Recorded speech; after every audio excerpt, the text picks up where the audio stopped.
Hey, I'm Viraj, and this is another episode of Ventures.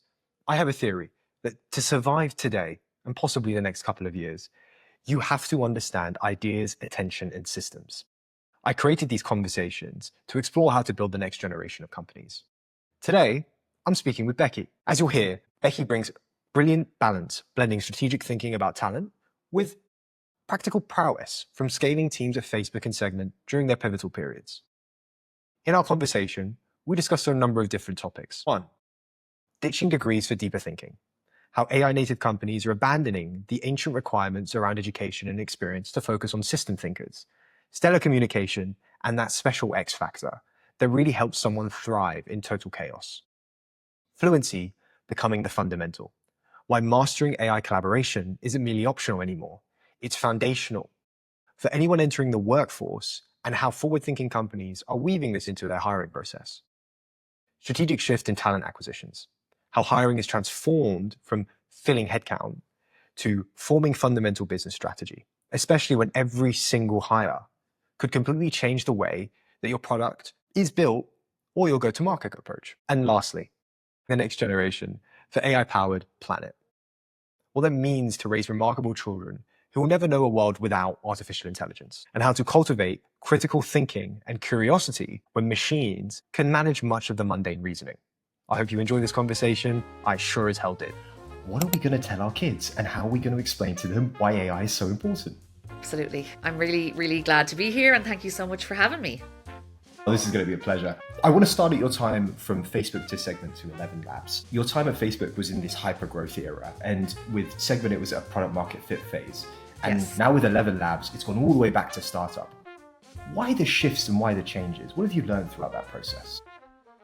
Yeah, absolutely. I think looking back on my time at Facebook, when I joined, it was very much, we're a startup, and that theme was still being used. But actually, we were globally a couple of thousand people already. So we absolutely were not a startup. We were a scale up with a world recognized brand. So when I look back at my time at Facebook, it feels much more corporate now as opposed to the companies that I ended up joining in the future. And I think what worked at Facebook was a very structured, repeatable hiring process.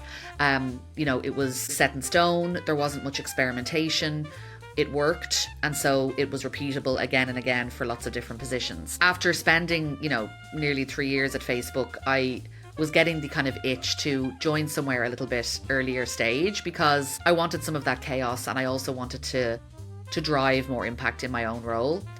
So when I joined Segment, I think we were 250 people globally, and I was the first person that they hired outside of the US to look after talent.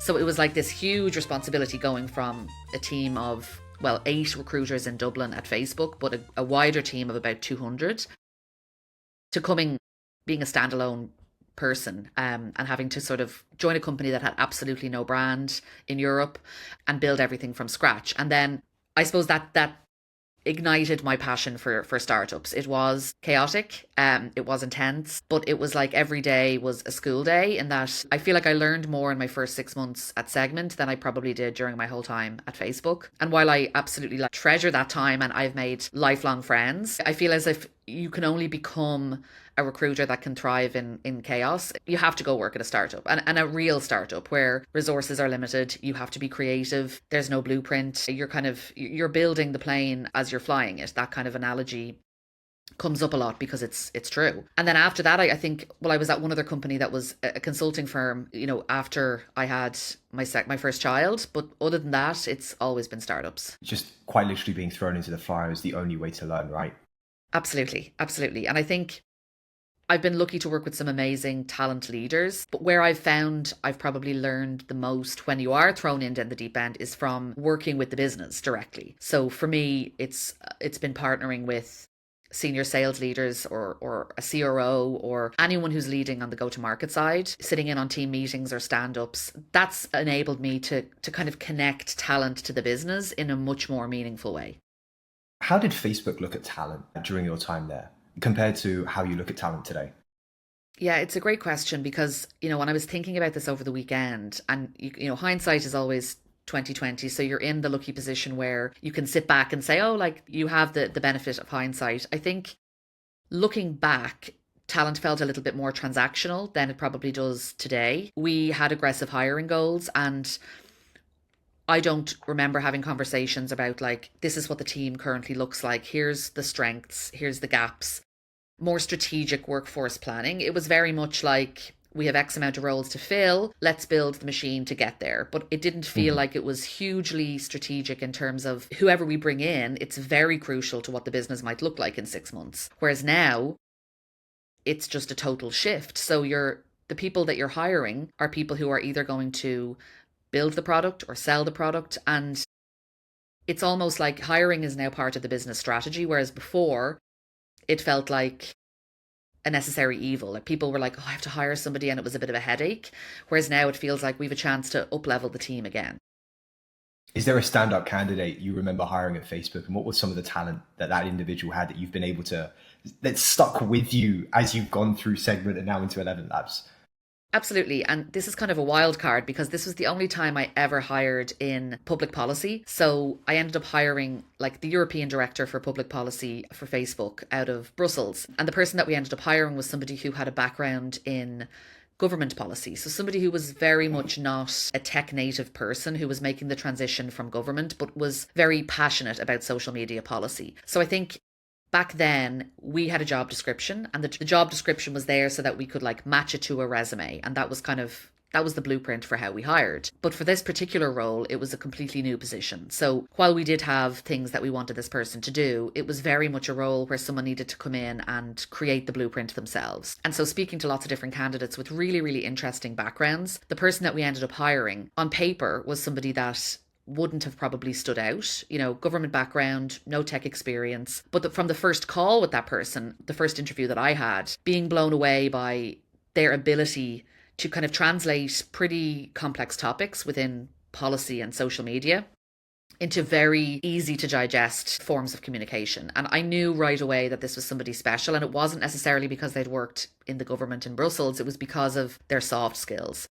And it always stands out to me as somebody who was an example of, here's somebody who on paper doesn't necessarily look that impressive, but once you spoke to them, their storytelling ability, their ability to translate challenges into clear paths forward. I was just so impressed by their ability to communicate, and that was so key for this role. So we ended up hiring that person, and I'm still in contact with her today. She's left Meta now, and she's back actually in government, but somebody who is just so impressive, but again, could have easily been skipped over because her resume wasn't necessarily that exciting. How important are the soft skills today? Like we've talked offline about, like everyone can sort of become technical or has the ability to become technical now if they spend their time and they use the tools. But those soft skills of storytelling, like being able to like quickly digest complex policy into a domain like social media, which is just something that everyone feels like they understand. How do you assess something like that, and how important is it? I think the importance can't be overstated. I think we mentioned this before as well, Viraj, where I said the traditional job description is dead, and I do stand by that, because if you look at a lot of job descriptions now, you won't necessarily see, well, you might see in some more like archaic institutions still, a degree from X type of university, X amount of years experience in this very specific area. A lot of, especially AI native and AI first companies, you'll see now that they're more so talking about people that will thrive here, can, cope well in ambiguity, can pivot, are strong communicators, can work cross-functionally with product and engineering. And it's not necessarily what they've studied or where they've worked before. It's those softer skills. And I think it's actually something that is one of the biggest gaps that I see from specialists versus generalists. And I know we're going to talk about this shortly, but I think generalists for early stage startups who can pivot from one side of the business to the other, are just so valuable for an early stage company. As you get on in your journey and become a scale up, you do need those specialists, and that's absolutely right. But I think when you're trying to kind of find those people at the early stage, it's a quality, and it's actually still very difficult to put down on paper what that looks like. A lot of the times it's somebody that you meet or you're connected to, or maybe you're introduced through your network. This is somebody who, like the kind of terms that I would hear as, this is somebody who is sharp, who is smart, who's hardworking.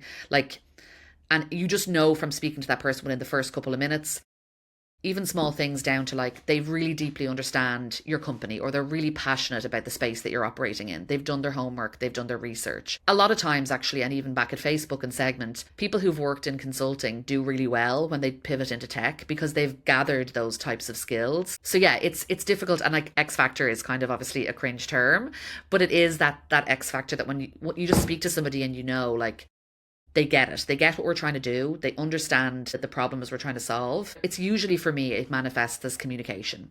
They're able to communicate really effectively. Becky, I was going to get into this like in 20 minutes, but let's just do this now. God, specialist versus generalist. It's this argument that LinkedIn has decided to have, and like everyone who wants to comment on AI has decided that this is the crux of the conversation. When we think of generalists, I think of them as T-shaped individuals. Is that the right way to look at it, or am I thinking about it wrong? Well, when you say T-shaped, how do you, like, what's your interpretation of that? So my T-shaped is they are very wide, and then they have a specialism, or they have maybe several specialisms down. And so they have depth in very one specific area, but actually they're wide across a lot. And so they can apply that specialism to different areas. Is that what we're considering a generalist? Absolutely. I think that's a really spot on interpretation. So the only difference for me when I think about a generalist is, even back at Segment, we used to talk about this utility player profile, like somebody who would be able to slot in across most functions, and because they might have the core skills of strong communication, data analysis, they're executors. I think that's they can execute really, really well. So when I think about generalists, it's often not people who are dealing with super strategic initiatives and business problems. And that's why you'll often see a lot of generalists at earlier in the business, because they're flexing across things like RevOps, or sometimes talent, or HR. They're looking at things like maybe culture, and they stretch across all of those things because they can execute really fast. So they deliver and they have follow through. I think for me, that's how I see generalists. The specialist piece, there are some roles and there are some nuances to certain functions within a business that you do need specialists for. But I think if you can strike the balance between both, you will have a business that is always moving forward. I mean, I see it here at ElevenLabs. We have grown so fast, but it's been very deliberate, very thoughtful. And we are one of the most well-organized companies that I've ever worked for. And that's down to having an ops team that are mostly made up of generalists who've been able to just have this incredibly, robust system for how we do things internally. And I think that's made us being able to kind of jump forward into like the enterprise space where we are now, because we've had those generalists. When we think about like the executors and like how quickly they can move, everyone today can execute in a way, and they can sort of upskill themselves to do that. How do you discern whether there's someone that actually knows what they're doing versus someone that leans on the tech? Yeah, it's a great question. And I think something that we've started to do is to build this into our hiring process. So when we're hiring people who are in maybe a supporting function or an ops function, like legal ops, rev ops, people ops, whatever that might be, one of the ways in which we're trying to assess for that is to give people a scenario on their first interview. So it might not necessarily be something like they've no prep is needed. We might just allude to a certain problem that we're trying to solve internally. Let's say on the people team, it could be something like, we've just hired 50 people and we need to build a really robust onboarding process. Think out loud and show me how you would approach this. And feel free to ask questions. But what we're trying to see is that they think in systems. Usually for me, that is the sign that somebody will be able to do really well at somewhere like ElevenLabs or another AI native company. It's a systems thinker. And the way that we assess that is by throwing situations at them and hearing creative problem solving, and it's the follow through piece. So it's like they might talk about how they would approach the problem, but there's always an outcome, and they can always tie the outcome back to the initial goal. So I think that's how we're learning to assess generalists in a better way, is to not give them a piece of work that they can go away and, not that people would just use ChatGPT, but like, let's face it, they might. And we would encourage people to use AI in the process, but we really want to see how their mind works. And the only way that we've found to be effective in doing that is to give them on the spot, real problems that we're currently trying to solve and seeing how they approach it. There's not necessarily a right answer because they're tough problems, but we just want to see how they would approach it. One of my favorite companies that does hiring really well at the moment, I haven't had an opportunity to speak to the team. It's the team at Linear. that does software development. Oh, it's software tracking for Yes. AI companies, right? And I was looking through how they hire, and they've got this like almost mission statement, this like 10 commandments of how they hire. Yeah. It says, you will be, if you're selected, you will intern for a week and we will give you roles and you will essentially design how to do the project that you've been asked. Sure. We will give you all the resources. Is that something that you do? And do you think that that's important to do today?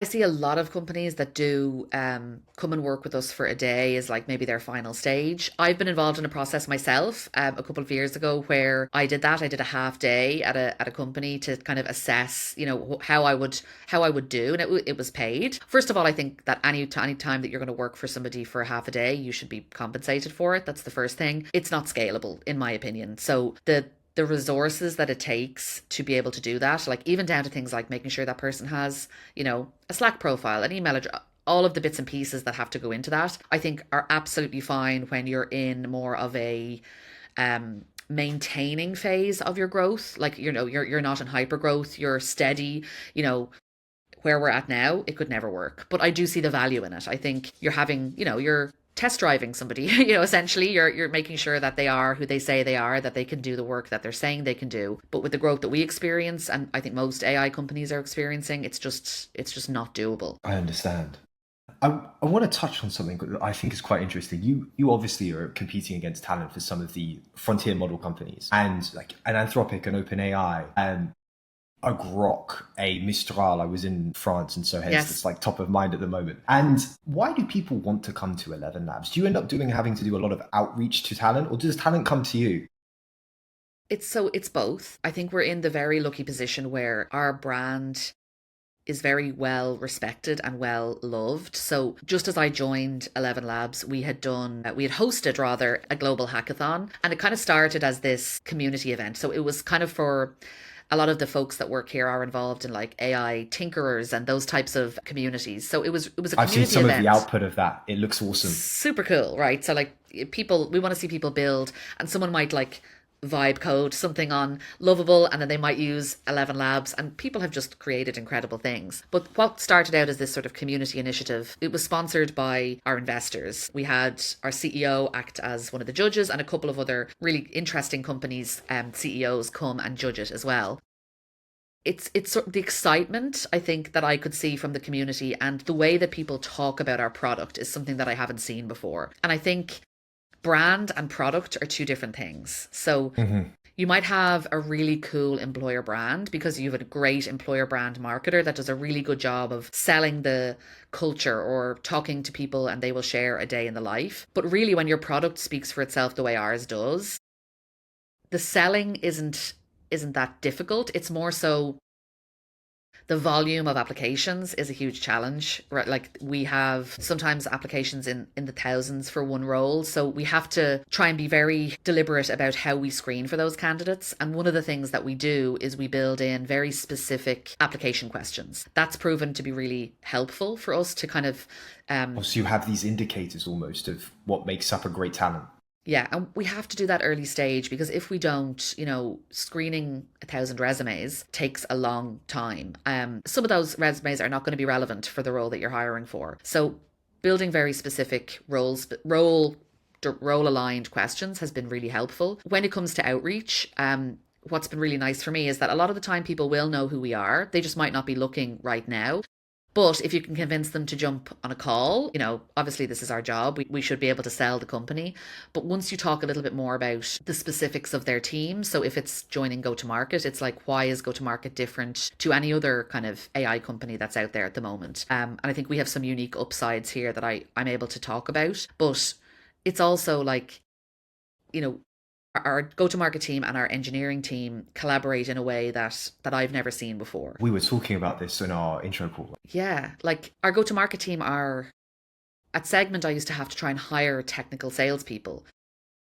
This is like another level. So like, yes, we need to have people who are really strong sellers, but what's almost more important is their passion for the space and their genuine curiosity for AI and their alignment specifically to voice AI. One of the things that I have to be very conscious of when I'm speaking to candidates is, does this person want to join, insert any AI company here, or are they interested in us specifically?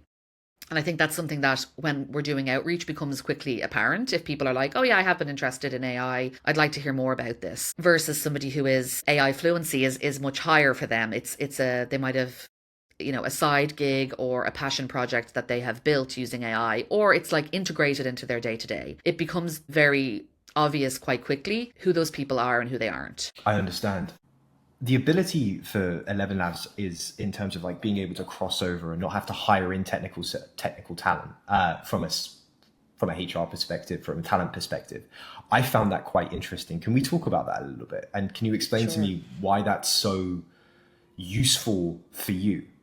Sure, absolutely. I think if you look at somewhere like ElevenLabs, historically some of the industries that we were operating in were like media and entertainment and gaming. And some of our products that people would be using, which I guess are still our like our bread and butter, would be things like text to speech and dubbing. And I wouldn't say they're easy products to understand, but they're pretty straightforward in terms of having a conversation with a prospect.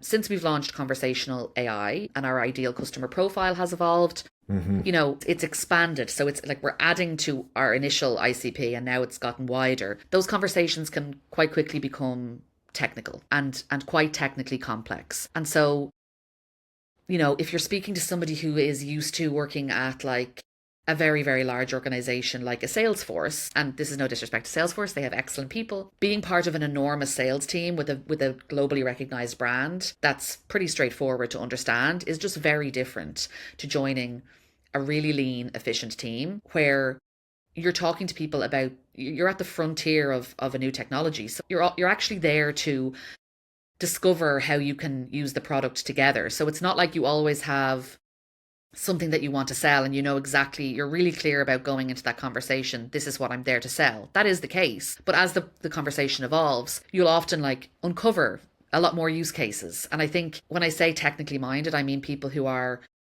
deeply comfortable with discussing the intricacies of the product and all of the different capabilities and the way that it should be an end-to-end audio solution as opposed to like a building block. So I think that's something that I try to screen heavily for and test heavily for early in the process.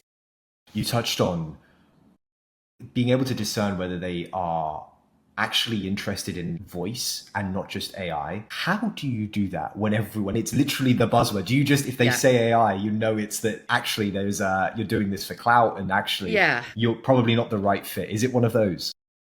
It's one of those a little bit. I mean, one of the things that we try to include as part of our process is we have a question as part of our application process. It's not required, so it's an optional question. And it's just what excites you about ElevenLabs mission. So we're curious to hear specifically them, like why it's personal to them or why their area of interest has been piqued. Some people choose not to answer that, which is, amber flag, I would say, if they haven't taken the time to answer that question. So that's the first one. That's more of like on the logistics. I think once you speak to somebody, it can become clear if they're alluding to, you guys have had some good funding or you've had some great valuations. I see. And look, that's true, that they are all really great milestones. But I think if someone is in a sales role, especially, and they haven't like touched the product, that would be, we're going from amber to red flag. If people haven't really put themselves in the position of, if I was in this role and I was pitching to a prospect, like what am I saying? And I think the people who've been able to stand out are people who have gone on to like build agents, trained them on why they're a great candidate for ElevenLabs, and who've used our tech in really innovative and creative ways to stand out. I've actually used the ElevenLabs tech before I'd met you, and I'd actually gone through an interview process. Well, I'd gone through the recruitment process for applying in preparation for this interview. Yeah. And I got to that question and I thought to myself, like, how would I answer this? Sure. And I think for conversational AI, it was my grandma wanted to be able to speak to people or something in her language, which is this mix of Gujarati and Swahili. Okay. And I'd got OpenAI to do that. Yes. But I wanted it in a more authentic voice. And so I trained my voice to speak in it. Yes. Or I would train my voice to speak in it. And that was probably the use case that I would build. And it makes you think outside the box, because you can go down the route of being like, oh, I'm going to build an agent, I'm going to do something very technical, etc. Yes. And for the sake of doing something technical.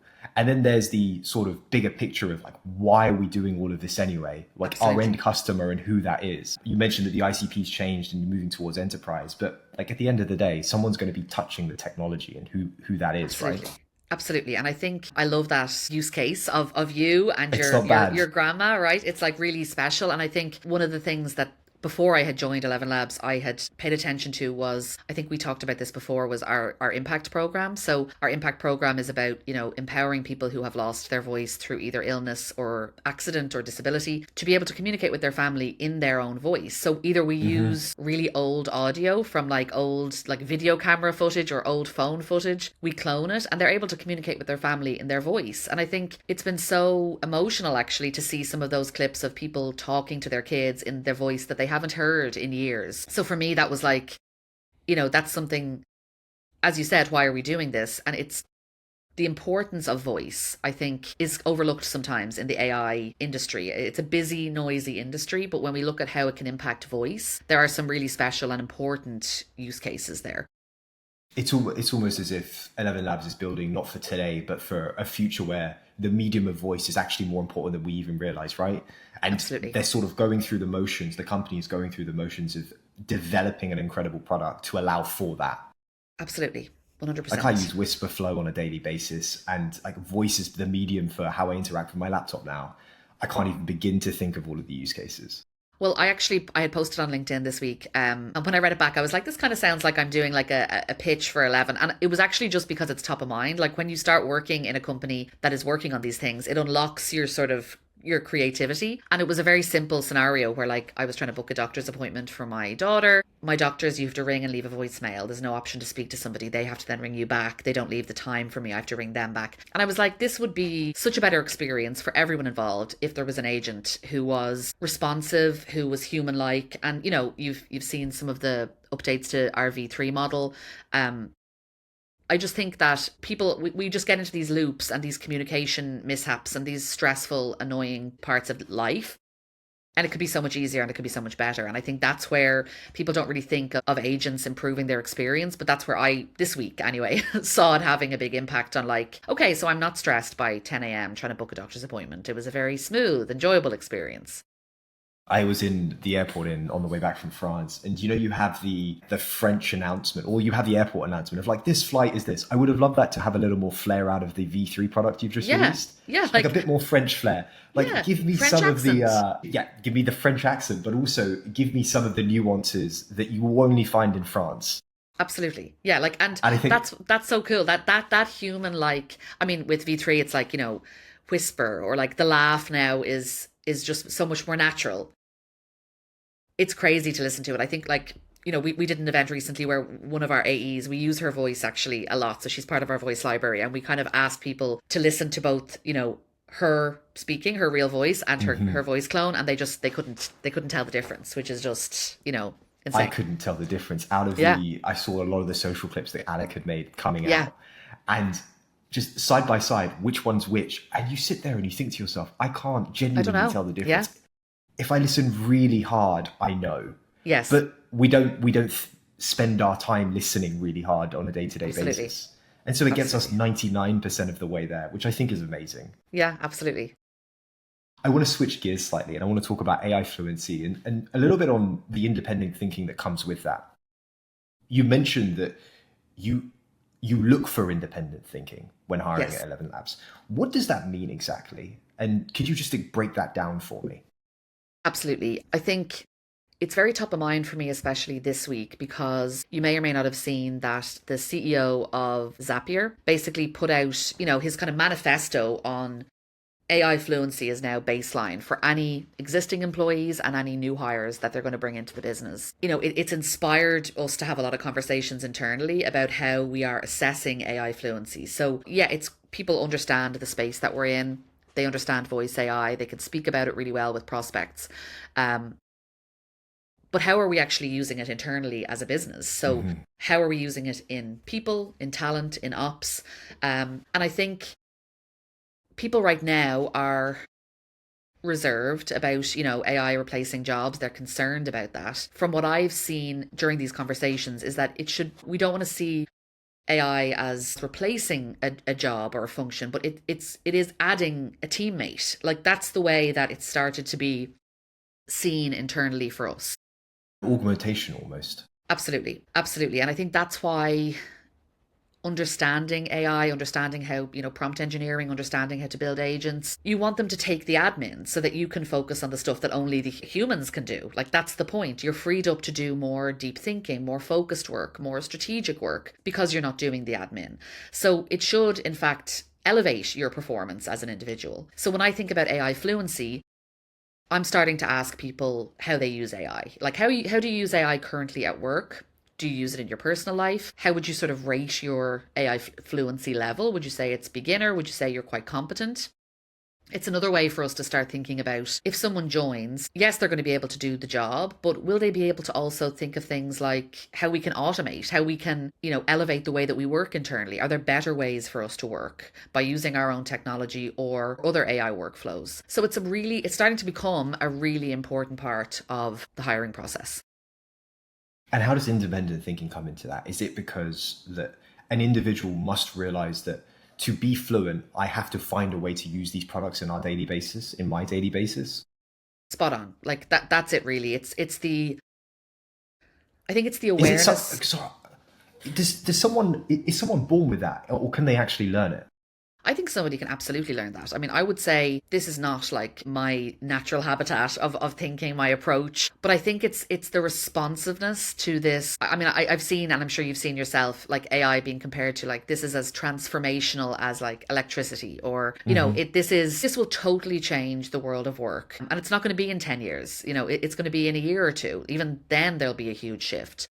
And so I think if I would recommend that people try to cultivate their natural curiosity, and come to it from a place of, I'm here to learn and I want to learn, and be eager and thirsty to gain as much knowledge as they can, because knowledge is power. And I think unless you really understand this new sort of frontier and where we're going, it can be really scary. Like I talk to my parents about it and they're like, they have reservations, and we talk about AI safety, and they want to understand, even when they can finally get their head around what ElevenLabs does, they want to understand, like, well, what about if they impersonated someone? So we talk about AI safety and the kind of mechanisms in place there. But I feel as if, like, if you're somebody who's entering the workforce for the first time, and you and I mentioned this the last time we chatted, was there's a lot of noise in the media about like entry level jobs getting decimated, and what that might look like in the next 5 years.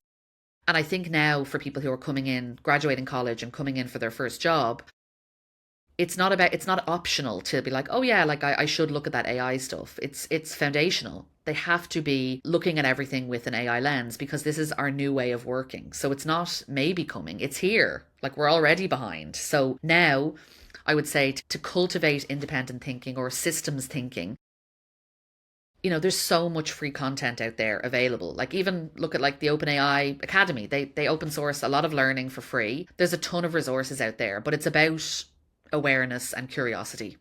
For me, that's how I see it manifest. I think the curiosity element is the most important, because if you follow that curiosity and you apply the technology to that of, oh, I can go and build that, or I can go and learn that in this different way. Like I went Absolutely. fully native in start of this year when I began to understand like what is artificial intelligence. Yeah. And that for me, that's just how I learn.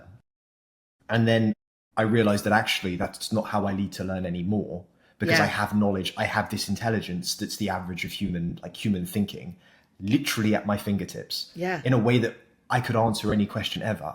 We were out for dinner last night and they had a parade on in Spain. And this parade typically takes place in I think 2 days. And so it was early. Had no idea. Took a photo of it, asked what the parade was, and it came up and explained to me that it was this same. They typically do it 2 days, so they've done it early, probably because of this. And I could just have conversations instead of going, oh, I'll just Google it later. But like this, you have a research assistant in your pocket that never sleeps and is always available. And how I've seen that from a talent perspective is that's how I think about it when I'm building pipeline, or where I'm creating job descriptions. This is a research assistant that takes away the more time consuming elements of my work and allows me to focus on things that, only I should be doing. More strategic things like workforce planning, strengths and gaps analysis, trying to connect business goals to our hiring model. So that's That's where I think it's exciting. And I think people are, especially in talent, are nervous, that the first function, one of the first functions to go will be talent or recruiting, because a lot of it can be done by AI. I disagree. I think that talent is in its nature a really human role, and people want human connection. I trialed being interviewed by AI. It definitely can be done. I think there's lots of ways that you can leverage your process with AI, but I do still think people want to have that human connection. I think it should be there to elevate the process, as opposed to kind of cutting the human element out. That process of being interviewed by AI for you, who has this depth of understanding of what makes up a great interview and what makes up a great piece of talent, how was that? It was weird, but it was better than I'd expected. So I think this was a very early stage company that, like, I volunteered to kind of, trial, and I would be the guinea pig, and I was happy to do so.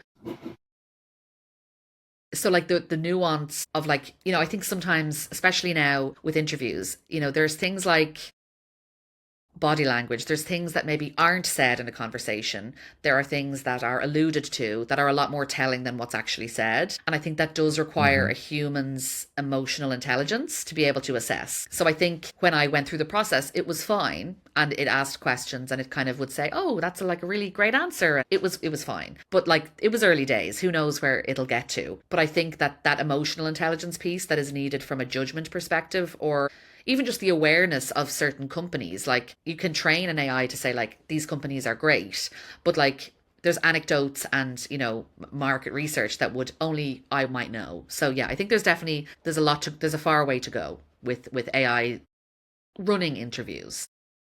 Can I ask, we mentioned how AI fluency is really important and it should be put into everyday workflow. How are you using it today? Yeah, absolutely. So we internally we use Ashby. Ashby is our ATS, and they have a number of AI workflows that are incredibly helpful. Even down to one of the tools that they have, which I'm a really big fan of, is they have an AI feedback tool. So a lot of the times you'll hear and see on LinkedIn people, rightfully so, complaining that they've invested tons of time in an interview process and then they were either Mm-hmm. ghosted or they just got a kind of a canned rejection email. They now have the opportunity to summarize the feedback that they've received in quite a digestible way. It's not vague, it is quite specific, but it's constructive. And beforehand, myself and my teammates would be thinking, like, how do we sort of package this up in a way that is going to be constructive and not just critical or negative, maybe, of the candidate's performance? So they pull in any positive themes and they leave them with a really helpful piece of feedback that before recruiters just don't have the time to do, to go through. If you're doing 10 phone interviews a day and you might have like hundreds of candidates that you're dealing with on a weekly basis, very personalized feedback is difficult. So that's been one thing that's been huge and has improved our candidate experience massively. So that's the first piece. They do a lot of scheduling that's AI built. Scheduling, most recruiters will tell you, is the bane of your life. Trying to, like, play calendar Tetris is stressful, and then if someone cancels, having to reschedule. So AI is handling a lot of that for us.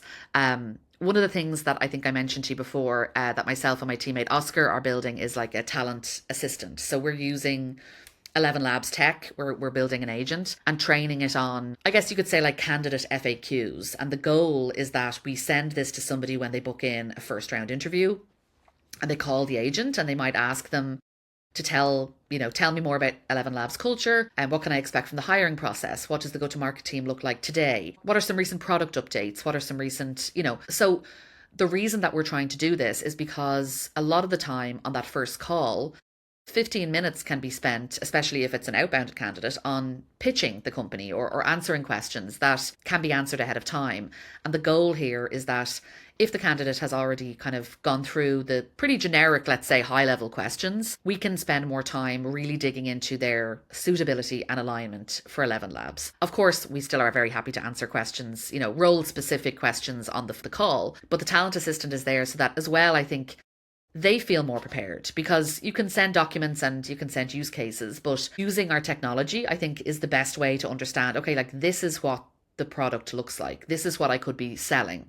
And I always have that lens, obviously, because I hire for go-to-market, whereas Oscar is thinking, this is what I can tell them that they'll be building as an engineer. We're in the testing phase. I love that you, like, eat your own dog food and you sip your own Kool-Aid. Absolutely. right? What did I? Someone referred to this the other day as drinking our own champagne, which I thought was much nicer I than like that. eating our Eat own your own dog food, which is shit. what we were saying. We were saying in talent, like, okay, we need to eat our own dog food, but then someone was like, why don't we just tweak that a little bit? So now we're sipping our own champagne, we're testing it, we're throwing a few curveballs at it to see how it responds. It's also going to be for us a bit of a signal that if somebody hasn't used it, like, does that Mm. speak really well about their preparation, their levels of interest, their motivation, if they haven't bothered to even call the talent assistant? So it's another kind of a screening tool that we can kind of use in our selection process. I was one of the use cases that I came up with when I was thinking about AI a while ago. Actually, you can get out a lot of the fodder of admin in that interview process. Absolutely. Oh, I need to pitch you the company. Well, no, I can just call someone that's going to pitch me and I can learn about it on the go up until the interview. Absolutely. And it just gets better and better. And then you build a deeper profile on the candidate. The candidate has a better understanding of what they're building and probably in a lot of cases down the line, maybe on the role that they're applying for Absolutely. in a way that they never could have in a 30-minute conversation. Absolutely. And this is why, you need to think about it as a two-way street. So, like, it's a really competitive landscape competing for talent in the AI space. And it's not just an employer's market where we can say, like, we're going to put all of these parameters around how we assess your talent. It should also be a positive experience for the candidate. And it should be an open and transparent one. Like, this is the tech, this is the role, this is what it looks like to work at ElevenLabs. We want to be really transparent about that so that they come away from it, even if they're not successful, saying, okay, I learned about that company and I've had a positive experience. So it's like we're trying to solve for some of our pain points, but also elevate that candidate experience. There was a stat that I came across recently where if you've had a negative hiring experience, you are almost 90% likely to not refer and not apply to that company again. And an experience like this, just everyone becomes a salesman for the company. Absolutely. If you've had that thoughtful experience, and it just means that you have access to the best talent. Absolutely. And to that point, that stat, it stands out to me because back in the day, actually, when I worked at Facebook, I used to do what was it called? Candidate breakup training. We actually called it. And basically what it was I would run a training on how we could like let down or regret a candidate from the process. So somebody who wasn't successful, what did it look like when they walked away from the process? If they'd had a bad experience, I think the stat then was like they would tell 10 people. If they had a good experience, they might tell 3 or 4, but if they had a bad one, they would tell 10.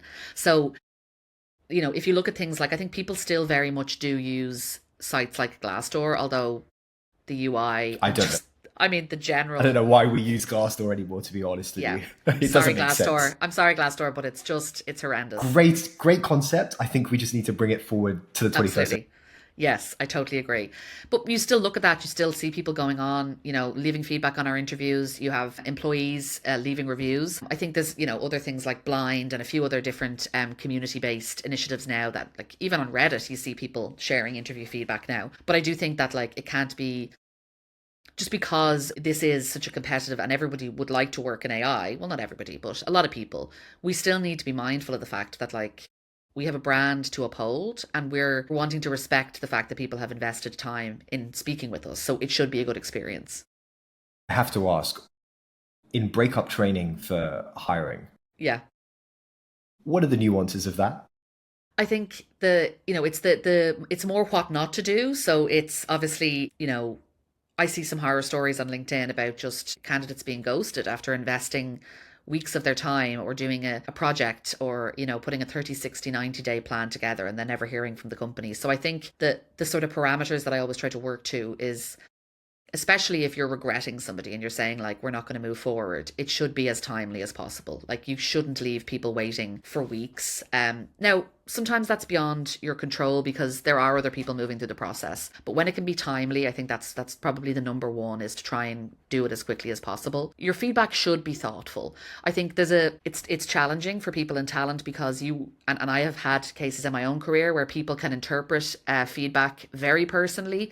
And can choose to, like, allude to, taking legal action. So you do have to try and strike a balance between being thoughtful with your feedback and making sure that it's valuable for the candidate. So that's the other one I would say, like, timely decision, thoughtful feedback. And I think the other one is, like, trying to leave the door open, especially if it is a candidate that genuinely was pipped to the post by one other. How do you, what we would call a silver medalist, right? How do you maintain the relationship with that person? Like, do you proactively check in with them in 3 to 6 months? Do you try to re-engage them again? A lot of the time I've been just manually putting in like check in with Viraj in 3 months, like, we could have another role, but also looking at things like AI for like, how can we automate all of this now and like automatically send a follow-up in 6 months that I don't have to think about, because that's a great candidate and we want to make sure that we're keeping them in our pipeline. And I guess the talent assistant that you're creating could also serve for that purpose. So they could call up and have a conversation with whatever you decide to name it, and when it comes out of beta. And actually they still have that ongoing relationship with ElevenLabs despite having missed the role. Absolutely. And this is why, Oscar and I were joking that like we should clone our voices. Like I should do the go-to-market one, he's going to do the engineering one, because it should feel as if you're talking to one of us, and it should be personal, and it should be more like, what we would ideally love for them to do is to be able to reference like the last email thread, like the last time we were in touch, we said this. We're getting there. And we're very lucky to have one of our engineers who worked on conversational AI doing some work for us on talent right now. So I feel as if like we're in a very privileged position to be able to have somebody extremely knowledgeable helping us build like our kind of crazy wish list, which is fun. I think in the old world, like a very corporate 500 company, they would have called that flex. But today it feels like something completely different. It's not like, oh, this is just another part of the job you do, something you're interested in. It's like, no, this is going to drive business goals and business outcomes for the company. Absolutely. And I think, again, really lucky to say that at ElevenLabs, hiring is not considered like transactional. It is part of the business strategy. Our co-founders still interview every single person, and we're over 200 people now, and we've just hired like 50. How important do you think that is, of having that relationship with leadership and literally the people who are moving the needle? Crucial. I think if hiring isn't a team sport, it hurts the business an incredible amount. And if you have an engaged, the founders that are this engaged I would say is pretty rare. A lot of the times I think founders that you speak to are understandably so, building the product or wanting to sell the product, and they're not necessarily thinking about who's going to do that in a great amount of detail, because their day job is huge. For me, that's been such a pleasant surprise that even at this stage, and with all of the things that the company has achieved. Obviously, I can only speak for Matty because I work on the non-tech side of the house, but to see the fact that he is still really invested in who it is that we bring in, and deeply understands the evolving needs of like ElevenLabs now versus a year ago is a different company, and it will be a different company again in a year.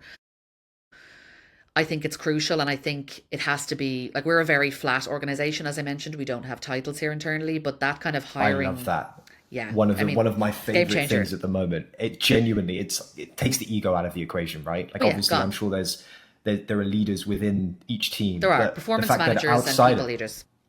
But outside of that, looking in at the company, it makes it quite interesting when you have to go and find someone in the company. It's like you don't know who you're going to get. Absolutely. But at the same time, you then have this lovely ability where we are on a level playing field and we're doing this together. Absolutely. And I think it's also a pretty good screener for humility during the interview process, because I always mention this up front. People will usually be aware of it, but we always talk about it very early on in the process. And I think if people are like, well, I really want to be XYZ, it's like, well, you can definitely get that experience here. Your title may not reflect that. And if people are really finding that difficult, it mightn't be the best place for them. And I understand that too, right? Early in my career, I was like, I have to be director of, I have to be head of. And then I was a head of, and I feel like I've learned more in this role than I ever did as a head of, because it's more the environment that has allowed me to do that. So it's definitely an interesting shift, but I think it's having a super flat structure with no hierarchy. And I think we're quite open about the fact that this mightn't work forever, but it's working for now. And it's another way that we screen talent is, we don't use titles here. How do you feel about that? Well, I'm looking forward to whatever that evolves into, because it could be quite interesting, because it feels like every AI company is doing something similar, flattening their organization. Yes. But you touched on environment, and I think it'd be nice to pivot into, you're a mum with 2 kids. How are you getting them ready for whatever this future looks like today? Yeah, I was thinking about this over the weekend, because I actually spoke to my husband about this as well. I think I mentioned to you that he works at OpenAI. So I feel like we're both in AI companies. We have a 5-year-old. We're well positioned to tackle this. We have a 5-year-old and we have an 18-month-old. So the 18-month-old, not thinking too much about his AI fluency just yet. But like my 5-year-old, for example, when we're out at dinner, her favorite thing is to play like a would you rather game. So like, would you rather have spaghetti for hair or like pancakes for feet? So she's like, ask ChatGPT. So like, I will create a quiz for her on ChatGPT of like, would you rather? So that's her baseline. That's normal for her. When I was interviewing at ElevenLabs, I would ask ChatGPT to create a bedtime story for me, and I would voice it in ElevenLabs. And she was like, "Oh no, like do a wizard or do a princess." So we would use the text. So that for her is just the norm. Whereas, it's mind blowing for us.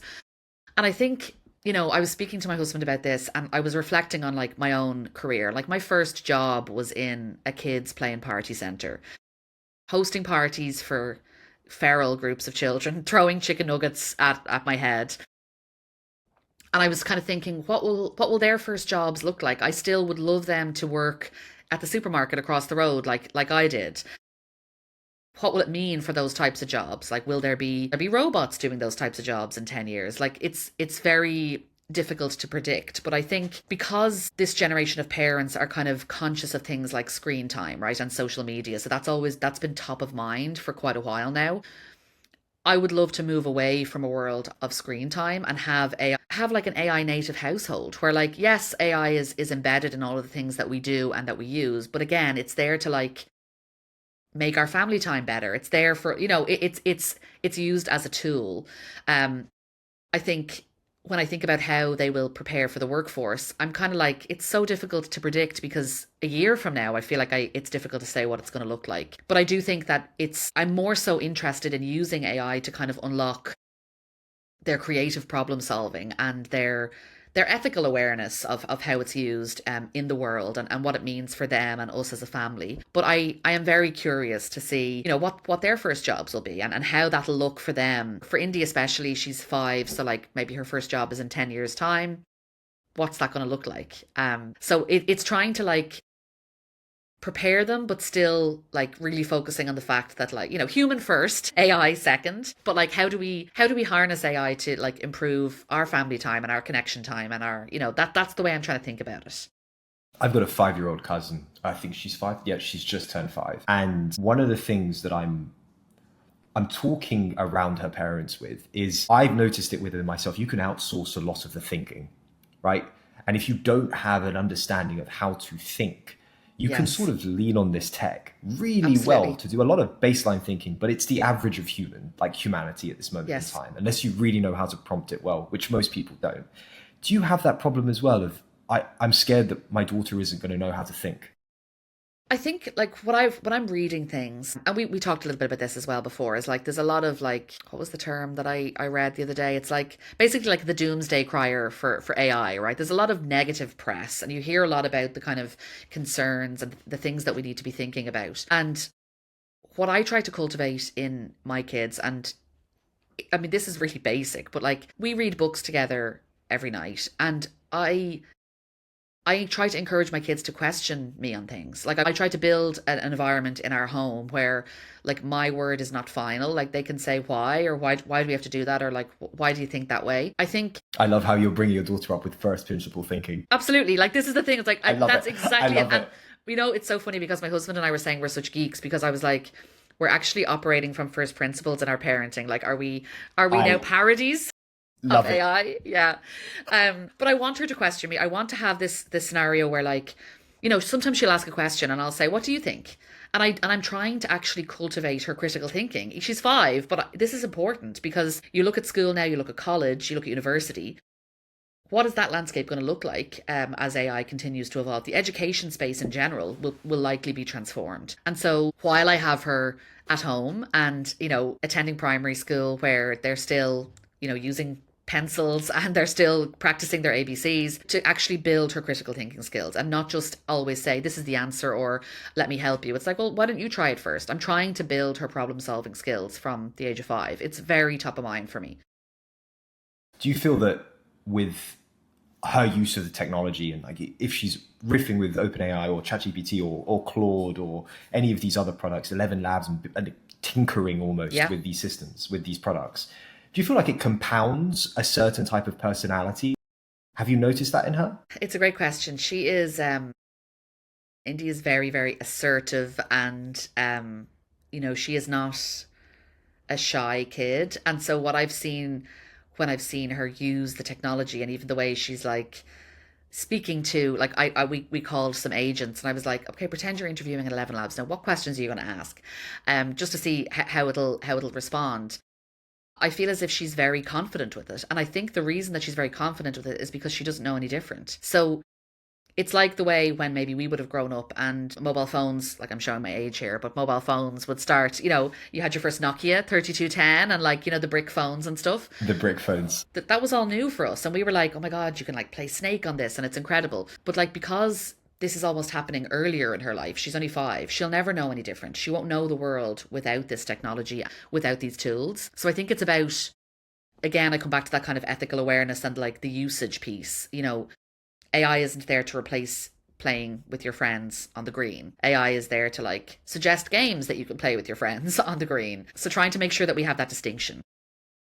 If you have to leave Becky with a piece of advice that she could come back to in 20 years' time when she watches this, what would it be? I think it's probably what I said earlier. It's to cultivate a relentless curiosity about not only the technology, but the landscape. And instead of being scared by what's to come, it's to be curious and to ask questions, to learn more, to really delve into what this looks like, to empower herself. And I would say the same to her brother, who, he's not 2 yet. We'll give him some time to catch up. But it would be to cultivate that curiosity and that growth mindset, because we're at the beginning of AI and the capabilities are increasing every day. So stay curious, stay open, be human first, I would say.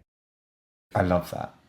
One of the lovely things I like to do with this is use AI in the research process. And so I had ChatGPT come up with a question on like, what should I ask my God, Becky? I love it. And in the context of like talent and interviewing and using the technology. And the one that really stands out to me is like, what's the one thing every candidate should ask that no one ever does? Great question. What I hear very, very rarely, and this is actually a question that I suggested somewhere buried on a LinkedIn thread that candidates should ask, was, what's something about the company that you can tell me that isn't on the website or the careers page or like in interviews? Like, what do you think I should know? And I think it's a really interesting way to frame a question about culture, but it's wanting to know, like, what are the internal dynamics? Like, share that with me in a way that's not, employer branded.